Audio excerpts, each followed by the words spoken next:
Welcome to the Midlife Career Rebel, the podcast created for high-achieving professional women to gain the clarity, confidence, and courage they need to go after and get the life and career they want. I'm your host, Dr. Carol Parker Walsh, lawyer, social scientist, brand strategist, executive coach, entrepreneur, and midlife career rebel. Each week, you'll learn strategies to manage your mind, navigate the challenges of midlife, and take control of your career so you can thrive doing the work you love. So if you're ready to tear up that rule book and create your own, you're in the right place, and I can't wait to show you how. Hey Rebels, welcome back to season 6 of the podcast. I hope you've missed me. I'm excited about this season because I want to talk about women in careers and leadership and organizations, and I'm not going to do it from the typical maybe leadership perspective you may be used to and probably have heard over and over again. I really want to go deeper, and I want to use this opportunity to dismantle the oppressive and patriarchal nature of leadership and women in leadership that have really kept women from owning their power and significance. And I want to talk about how societal conditioning has kept women from expressing feminine leadership that's embedded in a supportive, coaching, or consultative type of leadership. And the type of leadership that so many organizations right now are desperately trying to emulate, that so many organizations need to emulate if they want to enhance innovation, growth, and profitability within their companies by really leaning into and helping women in organizations rise to and thrive in positions of leadership. So I want to equip you, whether you're a high potential, emerging, or executive leader, with a deep level of self-awareness, the self-awareness I think you need to successfully thrive in places and spaces you're in and not just survive them, right? I want to disrupt the status quo. I want to challenge the industry bullshit and empower you to do the same, right? Now, if you're listening thinking, oh shit, or feeling a little uncomfortable, good. I want you just to stick with me, right? Uncomfortability, right? Discomfort is a currency of dreams. My mentor told me that once, and I think that's so powerful. So if you're feeling uncomfortable, great, because maybe this is the time for you to be on the precipice of something new and something different. This is such an amazing year. I'm feeling a lot of energy this year, and I'm really feeling like this is the time to disrupt the status quo, right? To challenge it, to turn it on its head so that we can actually step and rise in our significance, in our brilliance, and really be recognized for what it is that we have to bring to the table. So today we're starting a 4-part series called the 4 Levels of Careerist. And I want to talk about what they are, what the thinking and beliefs are at this level, and how it impacts women at these levels around both career and in leadership, and what to really be thinking about them. And let me first start by explaining why I use the word careerist, because if you've heard of that word before, it's considered to have a derogatory meaning. So by definition, a careerist is defined as someone who thinks that their personal success in their job is more important than the principles and aims of the work that they're doing. Or in other words, that advancing their career is more important than their own values and integrity. It's like this by any means necessary thing. I'm going to succeed, rise the ladder, and get the most out of what I can get in my career. So a careerist will do pretty much whatever it takes to advance to get career success. But I don't really see this as a derogatory term. I really see this as conditioning. And what I mean by that is the condition created by how our society has structured work and career success through a patriarchal lens of winner takes all. Or if you're familiar with the movie Talladega Nights and Will Ferrell, who plays Ricky Bobby, if you ain't first, you're last. Right? So careerists are simply those who are plugged into that societal matrix that teaches us to sacrifice all for career success. And the reason I say it's a patriarchal system is because it was never designed for women or with women in mind. I mean, think about it. That's why it's taken years to get things like maternity leave or FMLA. And frankly, that's still a shit show. It's why women have left the workplace in droves, because they need greater flexibility and support to do their work and maintain their household. Now, while it shouldn't be just a woman's responsibility to maintain the household, let's face it, that's what happens. we do it to our detriment. We do it because we're designed to do it. We do it because we love to do it. Whatever the reason is, whether or not there's co-parenting or others in the house, women still take on, if not the physical demands of running a household, the mental stress and emotional demands of doing it. And we do it nonetheless. And most career ladders and progression pathways don't account for that. Ergo, that's why we're in the midst of what's called now the Great Breakup, and why 1 out of 4 women have left and continue to leave the workplace saying, fuck this bullshit. I mean, even the Prime Minister of New Zealand recently resigned her position because she said, quote unquote, she no longer had enough in the tank to do the job. I mean, let's face it, we are in a crisis and have been since the pandemic. I mean, we've been in longer before the pandemic, but it's definitely reared its head in a very, very powerful way. And that's why with all of these things that are happening and constantly year after year after year, we're hearing the same issues, wanting the same demands, and still not seeing the progression that we need to be making in the workplace. I think it's time to do something different. I mean, after all, it's 2023, right? The definition of insanity is doing the same thing and expecting a different result. Well, I'm all for trying something new. So that's why I wanted to explore these ways in which we're plugged into that system so that we can wake up and go after what's important and what matters. And hey, listen, if you're happy where you are, God bless you, and be grateful that you found that sense of joy and contentment. Hold on to that tightly and ride that wave as long as you possibly can. But if, on the other hand, you're running on autopilot, you feel trapped by a system you didn't create and feel you're without any support to challenge the status quo and get what you want, then as Whoopi said in Sister Act 2, my friends, you better wake up and pay attention. So when I say careerist, just think The Matrix, right? You should be familiar with the movie. And I've talked about it before. It's like one of my faves. And the reason I love it is because it's about a system of control that we're in and unconsciously follow, right? That's what the movie is. And that's what, to me, careerists are. Like, it's a matrix. And then think of me as Neo or Morpheus, or better yet, screw that. Think of me as Trinity, because he's such a badass, working to free as many minds as possible. So that's where we are. So let me start by telling you the 4 levels, and then we'll dig in. So there's drifter, hustler, established, and rebel. And today we're going to talk about the drifter and all of what that means for you and if you see yourself at this level. And listen, I want you to know very clearly there's always the option to change. You get to change your future. There's always possibility in future, which is so fucking amazing and exciting when I think about it, right? You should be exciting that the future isn't written. So there's always opportunities to create something new. And as Maya Angelou said, if you don't like something, change it. And if you can't change it, change your attitude. The path to change, self-development, improvement is always self-awareness. That's always where it begins. So this is designed to give you a sense of that awareness, to help you take control and make the decisions you want and need to make for yourself and your career. Because as Maya Angelou also said, when you know better, you can do better. So let's go.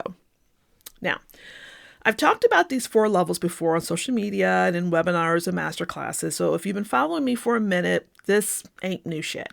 But I'm talking about them probably in ways you never heard me talk about them. And this space gives me a little bit more room to break this stuff down so you can really understand each of these levels and how they may be impacting you if you're on one of them.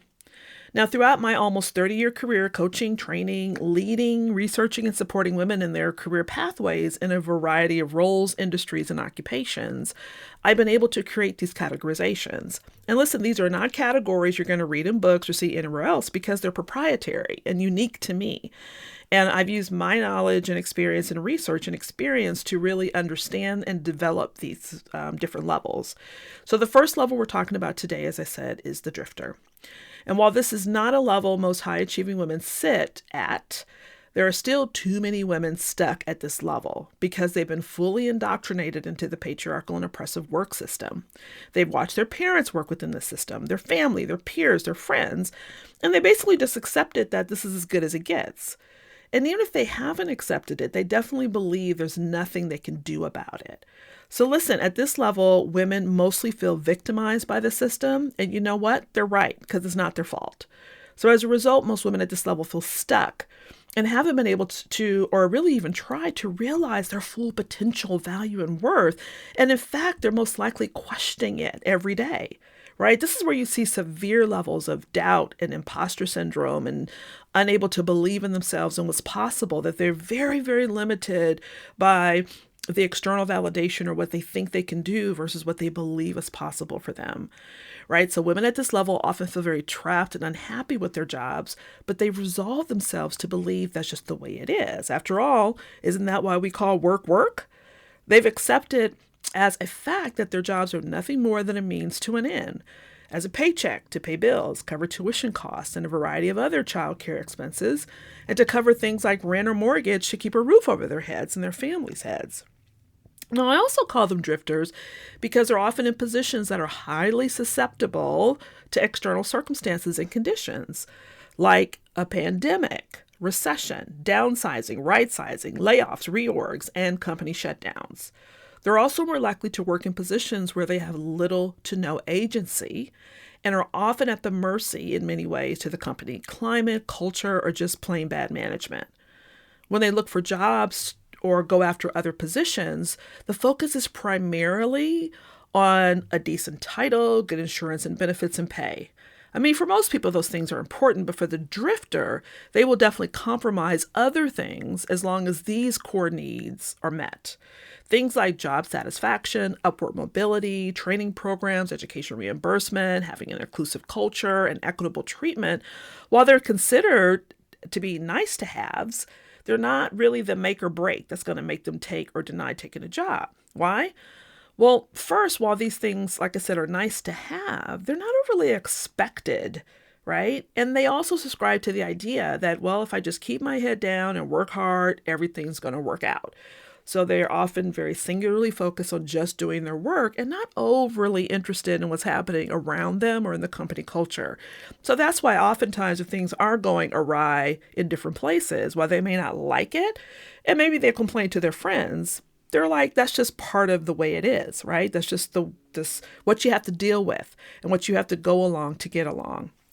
Now, the myth at this level is basically more money, less problems, right? Or the higher the pay, the more job happiness. So there's no problem for the drifter to leave one job for a better job, right? And on and on and on. So they may find themselves job hopping, right? They may be someplace for a year, 2 years, 6 months, because as soon as a new or better opportunity comes into play, they're going to take it. Or as I said, they're more susceptible to being at places where there may be layoffs or reorgs and be impacted by that as well. And listen, we live in a capitalist system where money rules all. So it's really not shocking that drifters are extrinsically motivated and focus on external rewards like income. As a society, we don't promote intrinsic values as motivators. It's not about, who you are or what you do in the world. It's about the money you make. And let me just say, I love money and have nothing against it. So don't get it twisted that I'm thinking, oh, it's horrible that their focus is on money.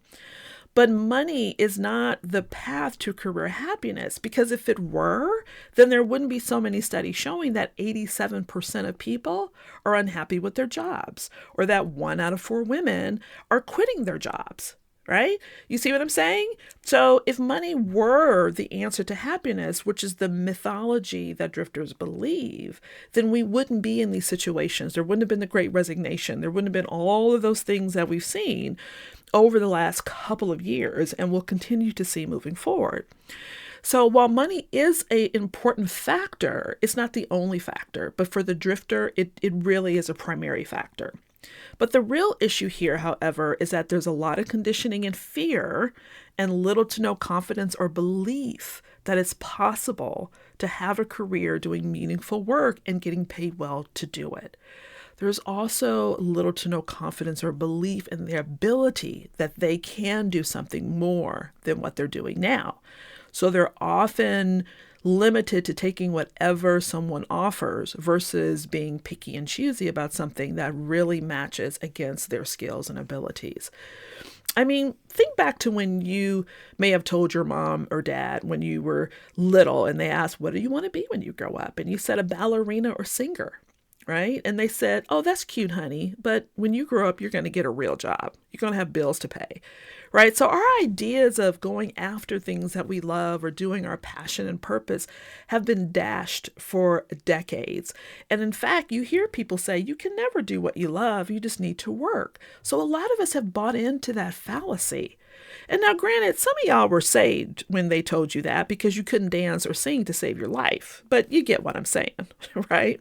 So now that you're grown and trapped in this cycle, your fear of what will happen if you lose everything that you've worked so hard for gives you little to no interest in taking any risks about what could be possible for you, right? The idea of the reality versus the possibility.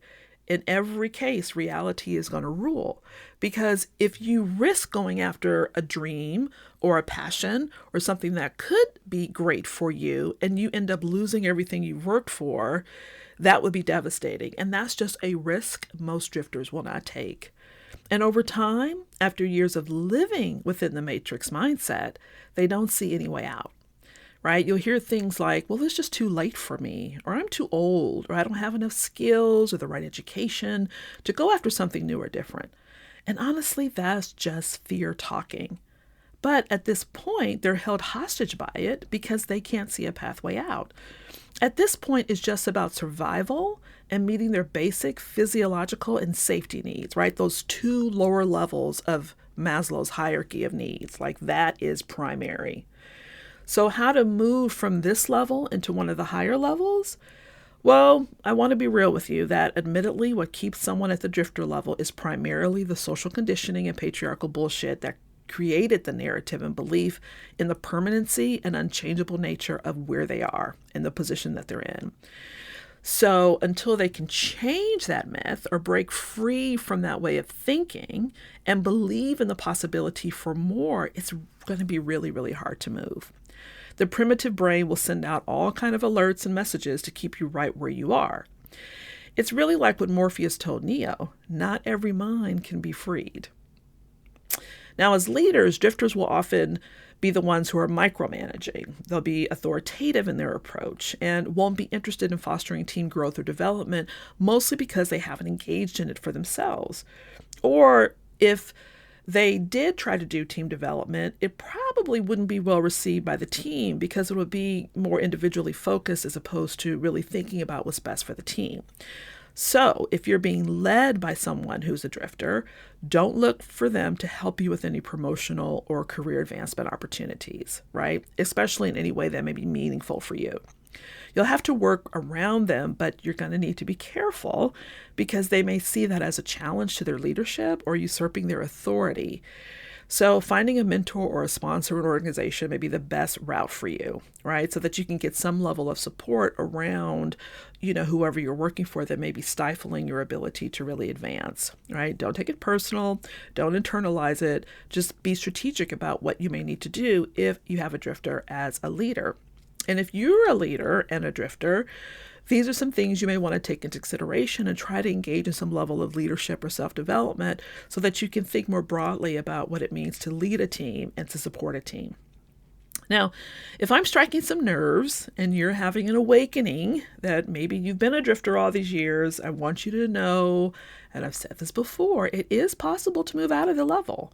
But I want you to know it's going to be hard. That's just the one thing I want to emphasize, right? And it's only hard because it's a well-established way of being. And anytime we're well-established in a way of thinking and being, it takes a little bit more work to move ourselves out of it. Because first we have to see that we don't want it or that where we're at isn't the most optimal place to be. So that's the first step. And if we can see that, then there's a possibility for change. But often drifters don't see a problem, right? And if they do, they really don't see that there's really any way out of it realistically. So, but that's the beauty of it, right? There's always an ability to step into your most desired level if you're willing to do the work. That's the beauty of looking to the future of possibility. So if you're ready to free your mind and jump off this level, I want to give you some books to read and maybe a few podcast episodes to listen to help expand your current way of thinking and belief system. And to be honest with you, at this level, you may not be ready for a coach. So I would not make that your first move, right? I am a coach. I've worked with so many women. I have seen women at this level, and this is not the level where you want to engage a coach. You want first to fix, and you'll want them to fix and solve things for you, which they cannot do, right? So even if they could actually try to solve this for you, you're going to fight them every step of the way or question their process or really be steeped in a lot of denial because there's a lot of self-work and fear that you're going to have to get over before you can engage and enlist the help of others. So start working on yourself before you enlist others to help you. Now, I suggest there's 5 books I would suggest you start reading. The first one, of course, is Mindset by Carol Dweck. It's a great book that helps you to learn more about the fixed mindset and the growth mindset. Most drifters are in a fixed mindset. And so if you can see that and see the ability to shift that over to a growth mindset, that's a great beginning place. Another book is The Gift of Imperfection, because a lot of drifters also kind of lean into this perfectionism and some people pleasing. And so knowing that you actually don't have to be perfect, that actually through your imperfection, you are perfectly imperfect, opens up a whole nother way to think about the way you lead, the way you show up, and the way that you are in your career. Another great book I like is called How Women Rise by Sally Helgeson and Marshall Goldsmith. And this talks about some of the detrimental habits and myths that women buy into that keeps them from being successful. I actually did a podcast on that last season, toward the end of the season, about the 4 myths that just destroy our careers. Many of those myths are things that drifters may buy into, so I would definitely listen to that episode as well. Also, Self-Coaching 101 by Brooke Castillo, which is a great book. She actually talks about the coaching model that I talk about a lot. I'm actually a master certified coach in that particular model. And so it's a great way to think about how to start thinking about your thoughts and how to be able to shift your mindset in a way that to show that you have control over that, maybe in ways that you haven't thought before. The next book is The Big Leap by Gay Hendricks. And again, this is like mandatory reading for anyone who works with me. And this is a great book too about really learning how to lean into your zone of genius and understanding where you may be currently situated and how to move out of that into something much more powerful. And if you're new to my podcast, in addition to the episode I mentioned, I invite you to listen to episodes 2, 3, 8, and 9 from season 1. Those are great places to start to be able to expand your mind and think about going into something different. Now, finally, please don't blame or judge yourself if you find that you're resonating with this level. It's all just awareness, and you get to determine how you want to think and feel about it. Right? And so I invite you not to choose to beat yourself up, and I invite you not to judge yourself negatively. You get to choose, right? So consider it a win that you've gained the awareness and want to try something new. So there you have it. That's it for part 1 of my 4-part series, Rebels. Next week, we're going to talk all about level 2, the hustler level, which actually is where a lot more women find themselves. And listen, if you know some drifters out there in your life, share this episode with them and help them see there is another way. However, don't be shocked if they tell you no thank you, and don't take it personally either. Until next week, listen, have an amazingly rebellious week, and I will see you soon. Bye-bye. That's it for this week's episode. Hey, and if you're loving what you're learning, be sure to rate, comment, and subscribe to this podcast so you never miss another episode. Also, don't forget to read the show notes and grab the free resources mentioned so you can start implementing what you're learning right away. Finally, are you ready to unlock your potential and fearlessly go after the career and life you want? Then join me and a community of other high-achieving women in midlife, stepping into new levels of leadership, switching it up to do the meaningful and fulfilling work they're meant to do, and glowing up by creating the systems of freedom to achieve their dreams in Fearless, the Career Rebel Academy. You'll find the link in the show notes. Simply fill out the application, and together we'll determine if this is the right fit for you. I can't wait to see you there.